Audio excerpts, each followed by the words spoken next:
மலைவாழ் மக்களின் கல்வி, மருத்துவம் போன்ற உதவிகளுக்காக நிதி திரட்டும் வகையில் ஏகல் மகிழா சமிதி, மகளிர் அமைப்பினர் மற்றும் டிரைபல் சொசைட்டி நண்பர்கள் இணைந்து விற்பனை மற்றும் பொழுதுபோக்கு கண்காட்சி நடைபெற்றது. பழங்குடியின மலைவாழ் மக்களின் நலன் சார்ந்து ஏக்கல் மகிழா அமைப்பினர் கல்வி, ஆரோக்கியம், மருத்துவம் உள்ளிட்ட நலத்திட்ட உதவிகளை செய்து வருகின்றனர். இந்நிலையில் மலைவாழ் மக்களுக்கு உதவும் வகையில் அவர்களுக்கு நிதி திரட்டும் வகையில் கூஸ் பம்ப்ஸ் எனும் பொழுதுபோக்கு விற்பனை கண்காட்சி கோவை வேளாண்டிப்பாளையம் பகுதியில் உள்ள சிந்தி சர்வதேச பள்ளி வளாகத்தில் நடைபெற்றது.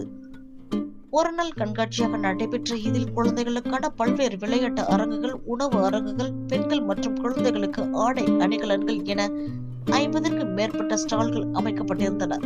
முன்னதாக நடைபெற்ற இதன் துவக்க விழாவில் சிறப்பு விருந்தினர்களாக சாய் கோபால் ஜி, ஜெயஸ்ரீ பிரசாத், ஸ்ரீ கோபால் மகேஸ்வரி, மகாலட்சுமி அருண்மொழிவர்மன், உமாசங்கர், கமலேஷ் ராகேஷா, ராஜேஷ் லுந்த், நானிக் சச்தேவ், சிந்தி சர்வதேச பள்ளி முதல்வர் பாக்கியலட்சுமி ஆகியோர் கலந்து கொண்டு கண்காட்சியை துவக்கி வைத்தனர்.